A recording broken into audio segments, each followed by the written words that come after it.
Welcome. This is the Q&A session for the Record Online. I'm Jeffrey, and why don't you guys introduce yourselves? I'm Ellie, and I'm a 2-year upper mid. I'm Dillon, and I'm a 3-year upper mid.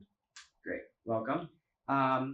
So what made you guys decide to run for the school president? Well, initially, I was kind of leading the whole charge, and I knew I wanted to run for all school president, and they kind of try to find a running partner, and I knew Ellie, and I know we were good friends, so I asked her, and took a little bit of kind of nudging, but she finally agreed, so here we are. Yes, and I think we're both, after a lot of thought about it, we're really excited about the possibility of implementing some of our ideas in the school and just making a positive impact on our last year. Great. Mm-hmm. So, as you know, this is a pair, right? It's not just one person. So what makes you guys a good pair? What makes you guys better than the other pairs that are running? The other pairs, I think that we have a lot of differences as well as similarities. I believe we're both kind of well-rounded students. We're involved in many different aspects of the Hot Chicks community, which will help benefit us in terms of we know a lot of faculty and administration, coaches, teachers, we have a good sense of the school and what it's like. Yes, and Dillon and I both have as he said, we do a lot of different activities in the school. So we both are on varsity sports. So we definitely have the skills for time management to fulfill the role as all school president, and also we have been involved in different clubs and leadership positions in the past, which have helped us, learn pretty much how the problems of the school, what we kind of want to fix in the future. What do you guys think are some of the most important values as being an all-school president?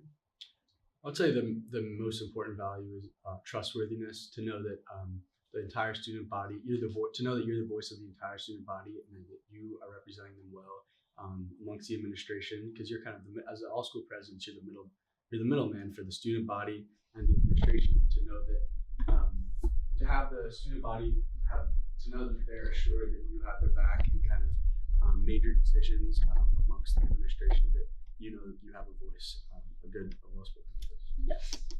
Okay. Would you mind sharing just a little bit part of your master plan next year? What are some of your biggest goals that you want to achieve? Yeah, sure. So Dillon and I have done a lot of thinking.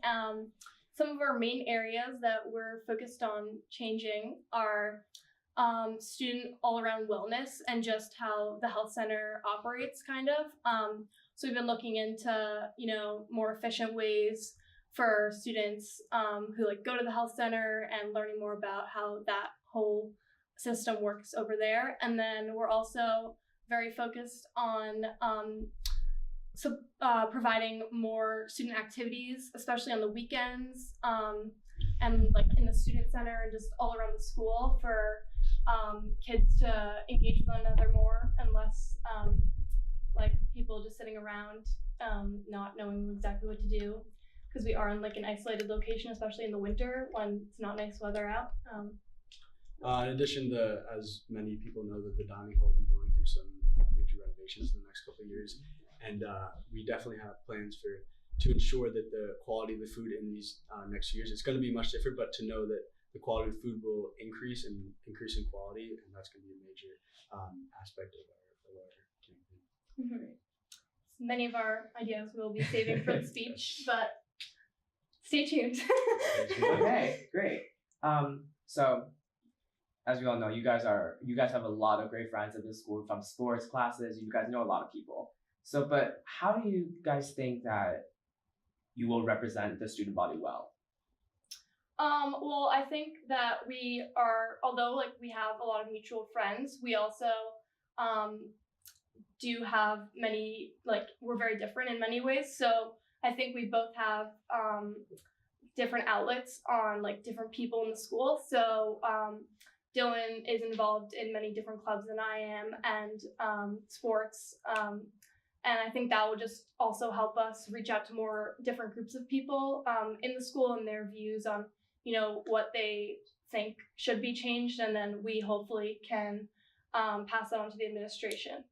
In addition, I mean, for those of the people who don't know us, I would consider us as friendly people and approachable people.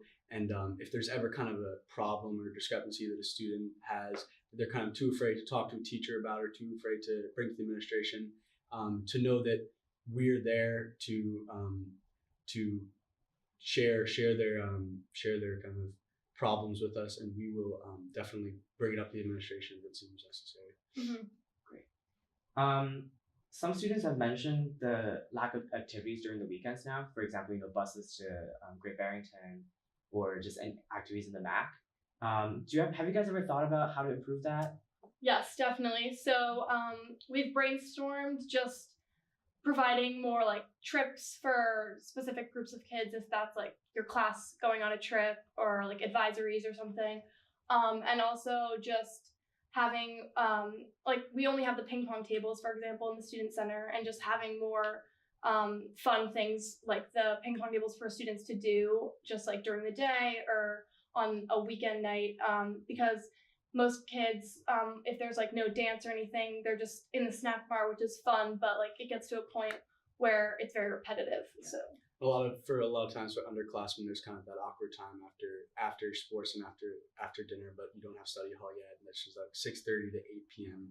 Time where you don't really know what to do. I mean, you like to just socialize with friends, but a lot of times I walk by the student center and I see preps and lower mids kind of just like sitting and like kind of on their phones, kind of talking to their friends, but not really doing something. And I feel like we would benefit those types of students.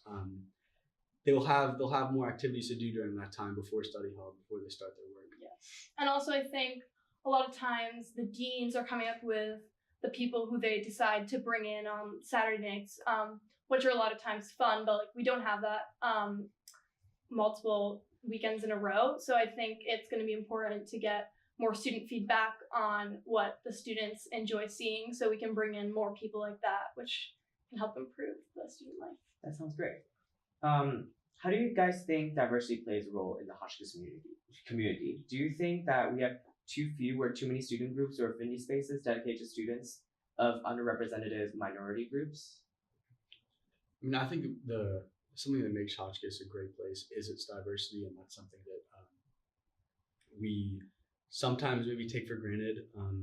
And I'm not too familiar in terms of like the whole affinity groups and everything, but I believe that next year we will definitely be open to new suggestions. If people feel like they're maybe underrepresented in terms of their ethnicity, we will definitely be open to that. Yes, and I think also, for example, this year, the cultural fair was like a big success, I think, for like that St. Luke's organized.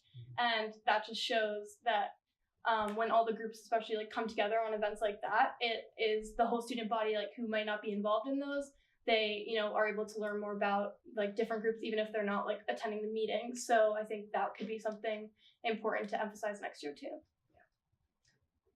Well, the next thing I'm going to ask about is something that people talk about every single year: Saturday classes. Mm-hmm. What is your take on that? Well, obviously, we are not big fans of Saturday classes, but we definitely will consider schedule changes on having more free, like no Saturday classes throughout the year. I'm not sure how lenient the administration will be with completely obliterating them, but. And something that we definitely should give credit to Caitlin and Dan for is they definitely gave us more free Saturdays throughout the winter, and that's definitely something that we do plan to expand on and take that first step of kind of that January, February with a few no Saturday classes in a row, and we definitely plan to expand on that in terms of like the spring and the fall. That's great. So as you know, a few years ago, you weren't here, but a few years ago, our dress code was changed. It changed into something more loose than before. Mm-hmm. Have you ever thought about changing dress code back? Because a lot of students have been complaining about how untidy everybody looks because everybody looks so lousy. And so a lot of times, I know there's a lot of discrepancy amongst the student body about that. Some people are very adamant about no dress code, just wear what you want, or a lot of people are proponents of +1 dress code, or just neat and clean, as they would call it. But I think a great way to address this problem is to have trial periods in the fall, spring, kind of just to see how kind of the school flows, and to see maybe take polls amongst the student body, like Google Forms sent out, just to see what the overall consensus is on about the dress code, and then we could take that step further once we have a better general sense of. Mm-hmm. Yes, and I think it is nice to have like a more relaxed dress code, because there's more like options for what people can wear. But like at the same time, like it's nice when like sports teams all wear +1 for a game. So it's kind of, it's not completely not everyone has the same view on it. So as you guys know, this fall there was a huge buzz about the whole interdomain policy. A lot of students are worried that something like this might happen again in the future. Have you guys ever thought about how to avoid a situation like that?